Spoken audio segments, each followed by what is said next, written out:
1990년대 중반, 외국의 화단은 200년 전 동양의 작은 나라 조선에 존재했던 한 화가를 주목했다.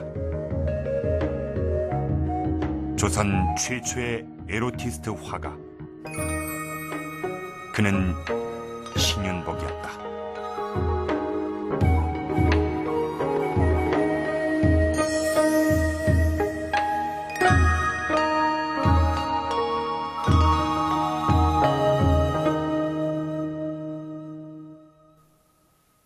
회원 신윤복. 우리는 그를 조선 후기의 대표적인 풍속화가로 기억을 하고 있습니다. 이 풍속화란 조선시대 사람들, 그것도 서민들의 다양한 삶의 형태를 기록한 그림을 말합니다. 조선 후기의 대표적인 풍속화가 신윤복. 그러나 불행하게도 그의 그림 중 일부는 금기시되어 왔습니다. 1990년대 중반 이 프랑스 출판계에서는 이 혜원의 그림을 이러한 그림을 그린 혜원과 그의 시대를 놀라워하며 연구해 들어갑니다. 예술성을 지닌 에로티시즘, 그것이 그들이 내린 평가였습니다. 그의 그림은 200년이란 시대차를 뛰어넘어서 찬사와 논란이라는 극단을 오가며 우리의 주목을 끄는 이유는 무엇일까요? 그의 그림을 보도록 하겠습니다.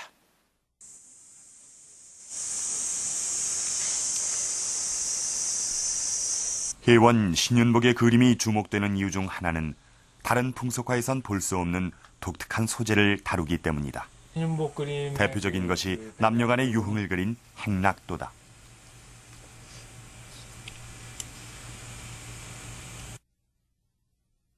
말 탄 여인이 자기 파트너한테 그 담배를 달라고 하고 있죠. 그러니까 이 남자 파트너가 이 두 손으로 담배를 이렇게 대령하고 있는 그런 모습입니다.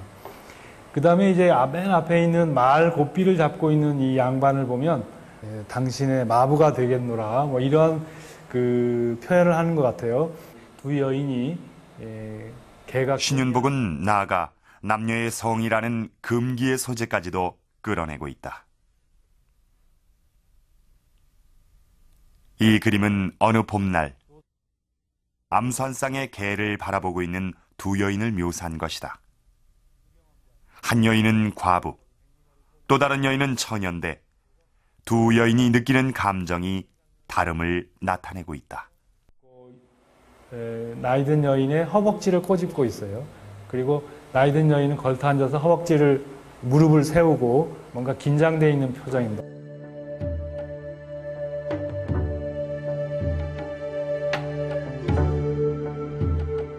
신윤복이 담아낸 것은 200년 전 조선시대의 도시 풍경이다. 그 시대 사람들에게 은밀하게 존재했을 삶의 모습들을 포착했다. 도시의 으슥한 골목에서 이루어지는 만남. 그들의 과감한 애정 행위는 엄격한 유교적 윤리관이 지배했던 조선시대의 또 다른 모습을 보여준다. 외출에서 돌아온 기생에게 벌어진 일. 등장인물 간엔 기묘한 감정이 흐른다. 신윤복은 이처럼 남녀 간에 벌어지는 자유연애의 다양한 모습을 담았다.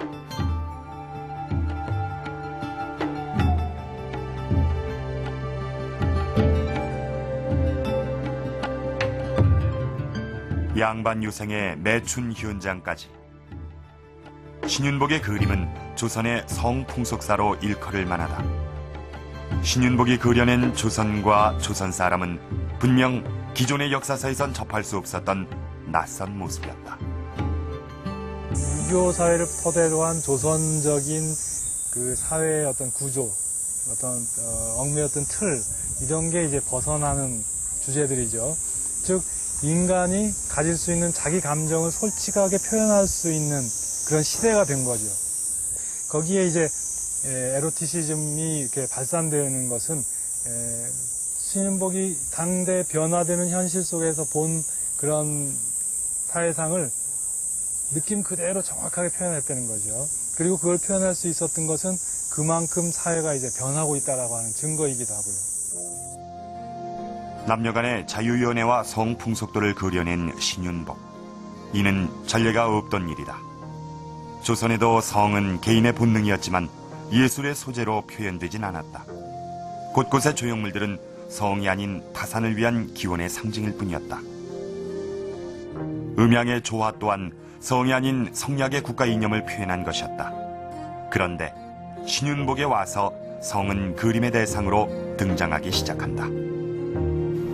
이 모욕하는 여인들을 보면 아마 우리나라 최초의 누드 화가로 손색이 없는 그런 모습을 보여주는데요. 신윤복의 그림에 있어 성은 단순한 소재에 그치지 않는다. 치마로 중요한 부분을 가리고 있는데 배가 이렇게 나온 걸로 봐서 20대 후반쯤 돼서 몸매를 추스르지 않은 여체의 선, 고양이 세수, 때미는 모습에서 드러나는 섬세한 묘사는 사실성을 더한다. 고도로 계산된 숨겨진 상징들은 은근함을 만들어낸다. 여기에 화려한 채색인 설채법까지. 그가 조선의 대표적인 풍속 화가로 오늘날에도 감흥을 불러일으키는 것은 바로 이러한 예술성에 있다. 신윤복의 그림은 대단히 색감이 감미롭습니다. 특히 여인의 얼굴 화장과 입술 연지, 그다음에 주변 배경에 핀 꽃들 이런 거의 색감을 보면 대단히 뛰어난 색감에 정말 감미롭고 아름다움을 느낄 수 있게 해줍니다. 그리고 이제 인물을 표현할 때 아주 섬세한 선으로 동작과 표정을 잡아내는데 신윤복이 마치 자기가 그리는 상대방의 심리 파악까지도 완벽하게 소화해낸 것 같은 그런 느낌이 들 정도로 사실적으로 잘 그려낸 거죠.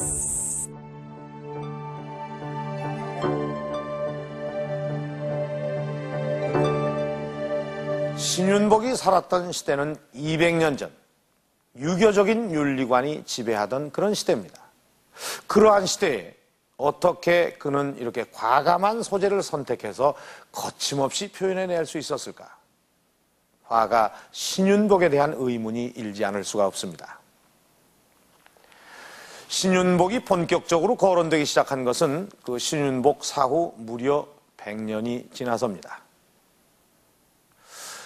신윤복은 도화서에서 비속한 것을 묘사했다고 해서 필경 도화서에서 구축까지 당했다 하거니와 20세기 초 평론가 문일평은 신윤복이 도화서에서 축출된 사건을 전하고 있습니다. 그러나 그것도 어디까지나 구전된 내용일 뿐 기록은 여기까지입니다. 사실을 확인할 수 있는 또 다른 근거는 발견되지 않았습니다. 베일에 쌓여있는 인물 화가 신윤복, 그를 추적해 보았습니다. 단 2줄의 기록으로 남은 신윤복. 때문에 일부에서는 과연 그가 실존한 인물이었는가라는 의문을 던진다.